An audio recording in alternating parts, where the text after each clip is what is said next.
There is nobody left in that church.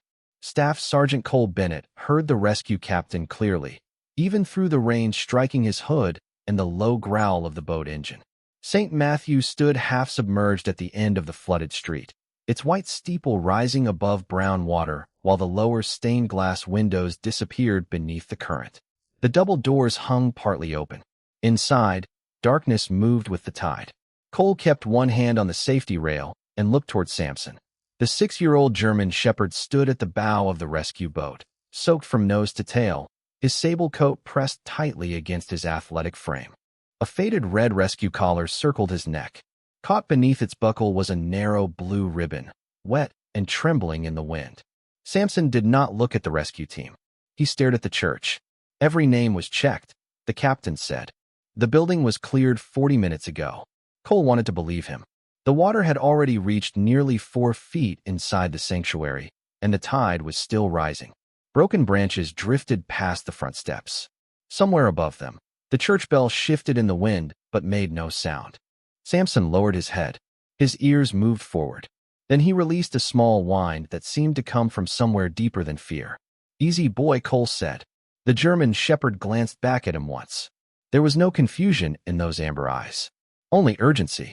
Before Cole could reach for the collar, Samson jumped. He landed in the floodwater with a heavy splash and began swimming toward the open doors. "Samson!" Cole pulled on his life jacket, clipped a safety line to the steel ring at his waist, and stepped into the shallows beside the boat. The cold reached through his uniform immediately. Samson disappeared into the church. Cole followed. The sanctuary smelled of wet wood, river mud, and candle wax. Hymn pages floated across the surface like pale leaves. Wooden pews had shifted from their rows and now rested at strange angles beneath the dim light filtering through the stained glass. Samson moved between them without hesitation. Water rolled from his back as he reached the choir stairs and stopped. He placed one paw against the lowest step, then another. The staircase had partly collapsed, blocking the passage above. Search teams already checked this area, Cole whispered, though he no longer knew whether he was speaking to the dog or himself. Samson turned toward a paneled wall beside the music storage room. He pressed one ear against the soaked wood. Cole held still. At first, there was nothing but rain on the roof and water touching the pews. Samson scratched once. Then the sound came. 3 faint knocks from behind the wall. A pause. A shallow breath. Cole stepped closer and placed his palm against the paneling. The wood trembled beneath his hand. Someone was still alive in the darkness. Behind them, the safety line tightened as the floodwater rose another inch. 45 minutes earlier, Cole Bennett stood knee-deep in floodwater near the center of Cedar Point, guiding an elderly couple toward a rescue truck while rain swept across the street in gray sheets. The storm had pushed water in from the Sound before sunrise, turning familiar roads into slow brown rivers. Porch furniture drifted between mailboxes. Pine branches pressed against power lines. Sirens moved through the distance, sometimes clear, sometimes swallowed by the wind. Cole worked without hesitation. He checked doors, counted names, carried supplies, and repeated the same calm instructions until frightened people began to believe him. At 37, he still moved with the controlled strength of a Marine, tall and broad-shouldered beneath a yellow rescue jacket, his short dark hair darkened by rain. His blue-gray eyes missed little. Yet each time the bell tower of St. Matthew appeared through the storm, he looked away. Years earlier, after his younger brother died, the memorial service had been held beneath that steeple. Cole remembered the scent of lilies, the polished pews, and the moment the choir stopped singing because his mother could no longer stand. Since then, every church bell carried the weight of that morning. Another memory lived beside it. During a flood early in his Marine career, Cole had reached a stranded family only after rising water blocked the final road. The rescue team had followed procedure. They had waited for the current to weaken. Everyone told him the decision was correct. But correctness had never silenced the thought that arrived at night. Too late. Staff Sergeant, a volunteer, called from the truck. "We have 3 more homes on Harbor Lane." Cole nodded and turned toward the next block. That was when he saw the German shepherd standing in the road. The dog was alone, soaked, and facing against the rain. He wore a faded red rescue collar, but no leash. His sable coat clung to his sides, revealing a strong, athletic frame. Mud covered his legs. A narrow blue ribbon had caught beneath the collar buckle and trailed against his chest. Cole approached slowly, keeping his hands visible. "Come here, boy." The shepherd watched him with amber eyes, alert but not afraid. Cole offered water. The dog ignored it. He offered part of an energy bar. Still nothing. A rescue volunteer opened the rear door of the truck, but the dog stepped backward. Then he turned toward the church at the end of the flooded street. "You came from there?" Cole asked. The shepherd took several steps in that direction, stopped, and looked back. Cole followed long enough to reach the intersection. The dog moved again. When Cole stopped, so did he. It was not wandering. It was leading. The volunteer checked the evacuation sheet and shook her head. St. Matthew was cleared. Everyone is accounted for. The German shepherd heard the church name and stood rigid. His ears lifted. Then he ran toward the steeple, blue ribbon moving against the red collar like a small signal in the rain. Cole looked at the list, then at the dog disappearing through the flood. The old thought returned. Too late. This time, he refused to let it have the final word. Cole followed the German shepherd through water that had risen above the curb and spread across the intersection. The dog moved with purpose, choosing the shallowest path between submerged cars and floating branches, then stopping every 30 yards to make sure Cole was still behind him. Cole called for a rescue truck to circle towards St. Matthew and kept one hand near the radio clipped to his jacket. "Stay visible," he told the shepherd. "Do not make me lose you." The dog glanced back, ears high, then continued. As they passed the community center, a woman standing beneath the awning suddenly pointed toward the blue ribbon caught beneath the red collar. "Wait," she called. "That belongs to the children's choir." Cole stopped. The woman was wrapped in a gray emergency blanket, rainwater still dripping from her hair. "Are you certain?" "Yes. St. Matthew uses blue ribbons for the younger singers. Reverend Avery ties them to the music folders during rehearsals." The German shepherd turned at the sound of the church name. His body became still. "Do you know this dog?" Cole asked. "Samson," the woman said. "He visits the church with the grief support program. The children love him." Samson stepped toward her, but only long enough to meet her eyes. Then he looked back toward the distant steeple. Cole removed the evacuation list from a waterproof sleeve. The paper was marked with names, addresses, and colored checks from 3 different rescue teams. He scanned the section for St. Matthew. Every adult had been accounted for. The children's choir appeared beneath 2 separate family groups. One name caught his attention: Lily Harper, age 10. A blue mark indicated she had left with the Mason family. Beside it, in different handwriting, another note claimed she had gone with Reverend Avery's van. Cole looked at the woman. "Did you see Lily leave?" Her expression changed. "I thought she was with the Masons." Cole keyed his radio. "Command, confirm Lily Harper's location. 10-year-old female, St. Matthew Choir." Static answered first. Then a dispatcher began checking shelter records. Samson took one step toward the church and released a low whine. "He knows her," the woman said. "After Lily's father died, she stopped singing. Samson was the only one who could get her to stay in rehearsal." The radio crackled. Negative confirmation. "The Mason family says Lily was placed in Reverend Avery's group. Reverend Avery reports he believed she left with the Masons." Cole stared at the double mark on the sheet. 2 teams had counted the same assumption as a rescue. No one had physically seen the child leave. Samson heard Lily's name through the radio and pulled forward so sharply that the blue ribbon slipped free from the collar. Cole caught it before the flood carried it away. The fabric was knotted at one end, not torn. Someone had tied it there deliberately. He looked toward the church, where dark water moved through the open doors. "Get the boat," Cole said into the radio. "We have one child unconfirmed." Samson began running before the words were finished. This time, Cole did not call him back. The rescue boat reached the flooded intersection within minutes, its shallow hull pushing aside branches and loose boards as 2 volunteers guided it toward the church. Cole stepped aboard, secured the blue ribbon inside his jacket, and checked the safety equipment twice. Life jacket, radio, flashlight, rescue line, bolt cutters. Samson climbed onto the bow without being invited and stood facing St. Matthew, rain streaming from his ears and along the dark saddle of his coat. "Nobody enters alone," the rescue captain said. "The current is stronger near the sanctuary doors, and the tide is still rising." Cole nodded. "Keep the line tight. If I signal twice, pull us back." The boat moved down the submerged street at less than 5 miles per hour. Mailboxes and porch rails rose from the water like markers from a town that had vanished overnight. As they approached the church, Cole could see debris gathered against the front steps. A wooden choir stand floated near the doorway.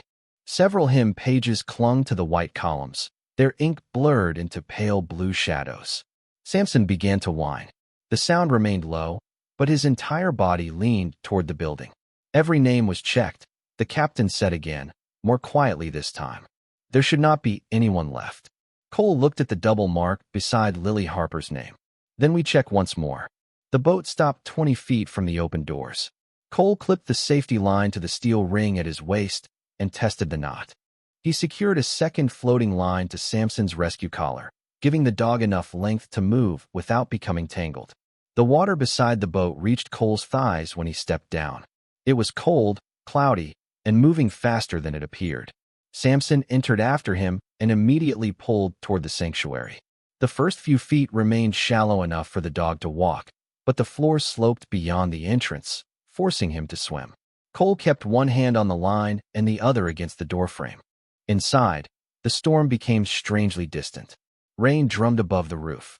Water touched the ends of the pews with soft wooden knocks. Candle wax floated in small white pieces near the altar. Colored light from the upper stained glass windows moved across the flood like broken ribbons. Samson swam between two displaced pews and climbed onto the lower choir platform. He shook water from his coat, then lowered his nose to the steps. A child's black shoe rested beneath the railing, half filled with muddy water. Cole lifted it carefully. Blue thread had been stitched along the edge, matching the ribbon inside his jacket. "Lily," he called. His voice traveled upward into the dark choir loft. "My name is Cole. Samson is here. Make any sound you can." Nothing answered. Samson climbed 2 steps before a collapsed section blocked him. He scratched at the wood, then turned toward the music storage room beside the stairs. Cole followed. The German shepherd pressed his nose against a paneled wall and stood completely still. His ears lifted. Cole held his breath. One knock came from behind the wood. Then another. A third followed, weaker than the first 2. Samson looked back at him, amber eyes wide with urgency. Cole placed his palm against the wall. Somewhere beyond it, a child drew a shallow, trembling breath. Cole pressed his ear against the swollen paneling. The breathing came again, faint and uneven, followed by the soft scrape of something against metal. Samson stood beside him with his body rigid, nose pointed toward the lower corner of the wall. "Lily," Cole called. "If you can hear me, make the sound again." For several seconds, nothing moved except the floodwater around his legs. Then 3 weak taps traveled through the wood. Cole followed the vibration to a narrow storage door almost hidden behind a fallen music cabinet. The door opened inward, but the frame had expanded from the water and locked it in place. He tested the handle once. It did not move. Samson scratched at the seam, then pressed his muzzle close to the gap beneath it. A breath of cold air touched Cole's hand. There was space behind the door. Not much, but enough. Cole switched on his flashlight and aimed the beam through a crack near the upper hinge. The light revealed the inside of a small instrument closet beneath the choir stairs. Water filled most of it. Above the surface, less than 2 feet of air remained beneath the sloping ceiling. On the highest wooden step stood Lily Harper. Her soaked choir robe clung to her shoulders, and one bare foot rested on a narrow ledge while the others searched for balance. She held a plastic bag containing a hymnal against her chest. A metal pipe ran beside her, and the book's hard edge had left wet marks where she had been tapping. Her face was pale with cold and exhaustion, but her eyes opened when the light reached her. "Samson," she whispered. The German shepherd pushed his nose through the gap and released a quiet whine. Lily lowered one trembling hand. Her fingertips brushed the faded red collar. Samson became completely still, allowing her to hold on. Cole felt the smallest change in the room. Not safety. Not yet. But recognition. A reason to keep breathing. "Lily, my name is Cole," he said. "I am going to get you out. I need you to stay on that step and keep your face above the water." She nodded once. A wave entered the sanctuary and lifted the water against the door. Lily's ledge disappeared for a moment beneath the surface. She rose onto her toes. Cole looked at the frame. Forcing it inward could push debris into the air pocket or knock Lily from the step. He tried the bolt cutters against the upper hinge, but the angle was too narrow. Samson moved away from the gap and looked toward the damaged choir stairs. He climbed onto a tilted pew, then raised his head toward the loft above the closet. Cole followed the line of his gaze. A section of railing remained intact 12 feet above them. Beyond it, the ceiling over Lily's hiding place appeared thin enough to reach from above. Cole keyed his radio. I have visual confirmation. 10-year-old female alive in an air pocket beneath the choir stairs. The lower door is blocked. I am attempting access from the loft. The rescue captain answered through static. Water level is rising. You have less than 10 minutes before the next tidal push. Cole secured his line to the railing post and looked back at Lily. Her fingers were still curled around Samson's collar through the narrow opening. Do not let go of him, Cole said. Samson met his eyes. The message passed silently between them. Stay with her. Cole placed one boot on the tilted pew and began climbing toward the dark loft above the waterline. Cole climbed carefully, placing each boot where the wood still felt solid beneath the water-darkened surface. The tilted pew shifted once under his weight, sending a low groan through the sanctuary, but the safety line held. Above him, the choir loft leaned toward the flooded floor as if the entire structure had grown tired. Samson remained below, one paw braced against the swollen storage door, while Lily kept her fingers hooked around his red collar through the narrow gap.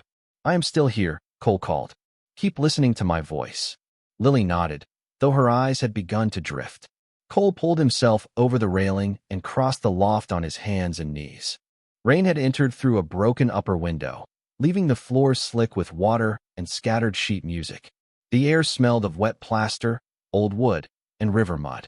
Beneath him, Lily's breathing echoed faintly through the boards. He located the section directly above the closet by tapping with the handle of his flashlight. Solid wood. Hollow space. Solid wood again. The center panel sounded thin enough to remove. Cole took a compact pry bar from his belt and worked it beneath the edge. The board resisted. He shifted his grip and tried again, but the soaked wood flexed without lifting. Below, the water rose another inch along the paneled wall. Lily's hand slipped from Samson's collar, then found it again. Cole, she whispered. I am tired. The words pulled an old memory from somewhere he had kept locked for years. A flooded house. A family waiting beyond a current he had been ordered not to cross. The moment the radio told him to hold position. The silence after. His hand stopped moving. For one dangerous second, he could hear nothing but that other storm. Samson barked once. The sound rose through the loft and struck Cole like a hand against his shoulder. He looked down through the gap beside the railing.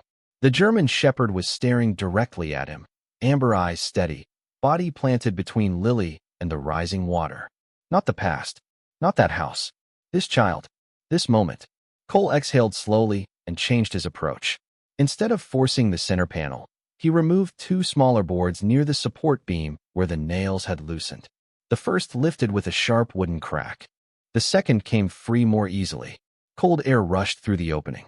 Cole widened the space until it was large enough for his shoulders, then lowered the rescue line through. Lily, I am above you now. She looked up. The flashlight beam caught her face. I cannot climb, she said. You do not have to. Cole secured the line around the loft support and lowered himself feet first into the opening. The narrow space pressed against his shoulders, but he kept moving until one boot found the upper step beside Lily. Samson shifted closer beneath the door, his muzzle visible through the gap. Cole wrapped one arm around the child and fastened a rescue sling beneath her arms. Her body trembled from cold, and the hymnal slipped from her hands into the water. She reached for it. My dad wrote in it. Cole caught the plastic bag before it sank and tucked it inside his jacket. We will bring it too. A deeper surge rolled through the church. Water covered the step beneath Lily's feet. Cole tightened the sling and looked toward the opening above. You are going home, he said. Samson barked again. Lily opened her eyes and lifted one hand toward the light. Cole tightened the rescue sling beneath Lily's arms and tested the line twice. The opening above them was narrow, but the support beam remained firm. He reached for his radio and pressed the transmit button against his shoulder. I have the child secured below the choir loft. Prepare to receive her at the upper railing. Static answered, followed by the rescue captain's voice. Understood. We are moving to the side entrance now. Water is rising faster near the sanctuary. Cole looked down. The final step beneath his boots had disappeared. Cold water pressed against his waist and continued climbing. Lily's head rested against his chest, her breathing light and uneven. "Stay with me," he said. "Tell me your dog's name." Her eyes opened slightly. "Samson." Below the swollen door, the German shepherd released a soft whine. Lily heard him and turned toward the sound. He came back. He never stopped looking for help. Cole guided her hands around the sling straps. "The team is going to pull you up. I will be right behind you." Lily shook her head weakly. "Do not leave him." Cole glanced through the narrow gap near the door. Samson stood chest deep in the water, his ears raised and his eyes fixed on Lily. The floating line attached to his collar remained clear of the broken pews. "He is coming with us," Cole promised. "Nobody stays behind."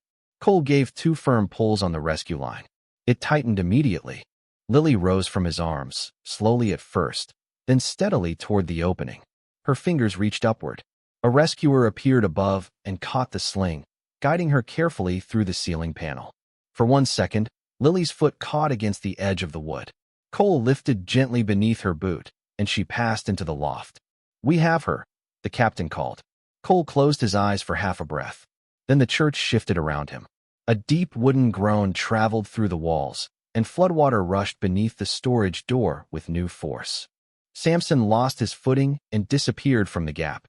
"Samson!" Cole lowered himself back into the water, released the sling line, and pushed against the swollen door. It opened less than an inch. Through the narrow space, he saw the red collar rise above the surface as Samson climbed onto a floating section of pew.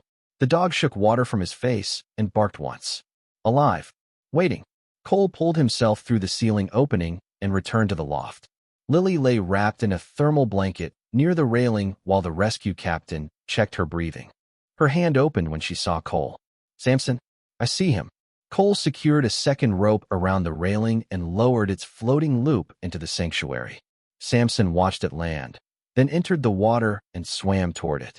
The current pushed him rack across his path. The dog turned, circled the obstacle, and caught the loop between his teeth. Cole began pulling. Samson moved closer, but the rope slipped beneath a tilted pew and tightened. Cole felt the sudden resistance. Below, the German shepherd continued swimming without panic, trusting the line even when it stopped moving. Cole climbed over the railing and descended until his boots touched the upper edge of a pew. He reached into the water, freed the trapped rope, and guided Samson toward him. The dog placed both front paws against the wood. Cole lifted beneath his chest and brought him onto the loft. Samson did not rest. He crossed the wet boards directly to Lily and lowered his head beside her blanket. Her fingers found the faded red collar. "You found someone," she whispered. Samson closed his eyes. Outside, a rescue horn sounded through the storm. Cole looked at the child and the dog together, then toward the doorway where the team waited. For the first time in years, the words inside him were no longer too late. They were still here.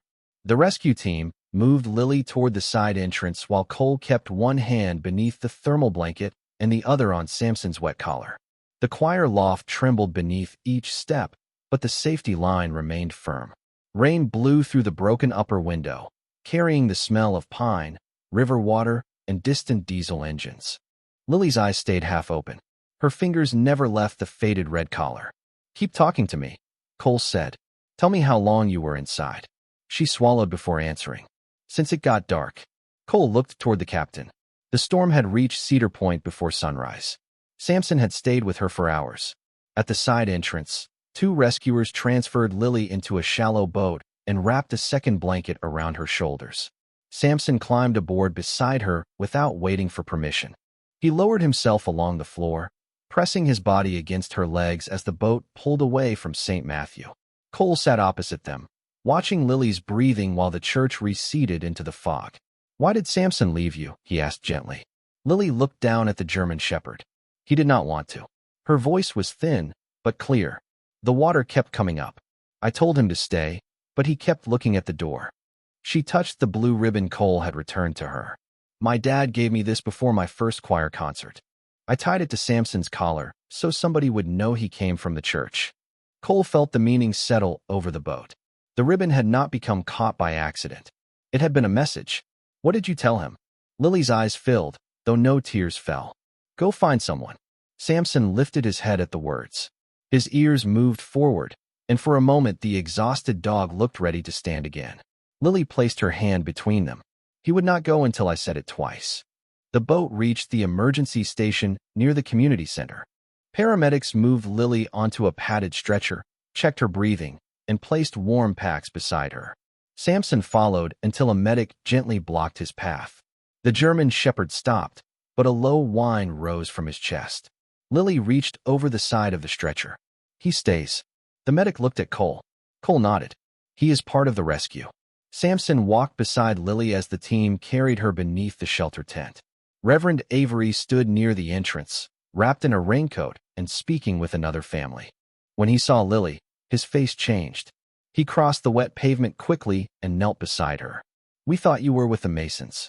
Lily turned her face toward him. They thought I was with you. The Reverend lowered his head. I am sorry.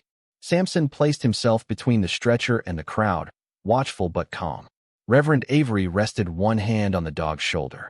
He stayed with her after everyone else left, he said. He has been part of our grief program for 3 years. After Lily's father passed, she would not sing unless Samson lay beside the piano. Lily looked at Cole. I went back for my hymnal. My dad wrote notes inside it. Cole removed the plastic bag from beneath his jacket and placed it carefully in her hands. Lily held it against her chest. Samson rested his chin beside it. The paramedic listened to Lily's lungs, then gave Cole a small nod. She was cold, exhausted, and frightened, but stable. Cole looked toward St. Matthew, barely visible through the rain. The bell tower stood silent above the flood. For years, he had believed every church held the sound of someone he had failed to save. Now, beside him, a child drew another steady breath. Cole lowered his hand onto Samson's back and whispered the words he had never been able to say before. Not too late. By evening, the rain had weakened to a steady whisper against the windows of the temporary medical clinic. Lily rested beneath warm blankets in a small treatment room while a nurse monitored her breathing and checked the color returning to her hands. Samson lay on a folded quilt beside the bed, his sable coat finally dry, though exhaustion still showed in the slow rise and fall of his chest.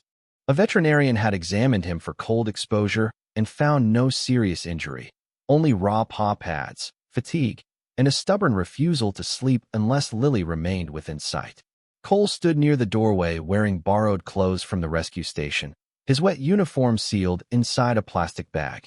He had completed reports, answered questions, and repeated the timeline until every minute inside St. Matthew had been recorded. Still, the moment he remembered most clearly was not the rising water or the failing structure. It was the pressure of Samson's paw against the wall, asking him to listen when everyone else believed there was nothing left to hear. Lily opened her eyes and found Cole watching from the doorway. Did they save the church? She asked. The building is still standing, he said. The water damaged a lot, but people can rebuild wood and plaster. Her gaze moved to the plastic bag containing the hymnal on the chair beside her. My dad wrote the music notes in there. Cole lifted the bag and placed it within reach. The cover was swollen and stained, but the pages remained protected. Handwritten marks filled the margins in dark blue ink. Some were musical notes. Others were short messages. Breathe here. Hold this line. Do not be afraid of the high note. Lily touched the writing with one finger. He used to say songs were like bridges. You could cross them when words were too hard. Samson raised his head at the sound of her voice. Lily smiled faintly. He likes when I sing. I heard, Cole said. Reverend Avery told me. She looked toward him. Do you sing? Cole almost laughed, but the question carried no humor. Not anymore. Why? He studied the rain moving down the glass. For years, he had protected the memory of his younger brother by keeping distance from every place connected to the loss. Churches, choirs, bells. He had mistaken avoidance for strength because it required no explanation. Someone I loved died, he said. The last song I heard for him was inside that church. Lily was quiet for a moment. Maybe Samson took you there so you could hear a different ending. Cole looked down at the German shepherd. Samson's amber eyes were open, steady and calm, as if the dog had no interest in being praised for what he had done. He had received a command from a frightened child. He had found help. He had returned. Nothing more needed to be said. Reverend Avery entered carrying a dry blue ribbon recovered from the choir's supplies. Lily tied it gently beside Samson's faded red collar. "So everyone knows where he belongs," she whispered. Samson rested his head against her arm. Outside, emergency crews continued moving through the darkened town, checking homes and guiding families toward shelter. St. Matthew remained silent beneath the receding water. Cole knew the sound of its bell would return one day. For the first time, he did not fear hearing it. He pulled a chair beside Lily's bed and sat near Samson. No one asked him to stay. He simply did.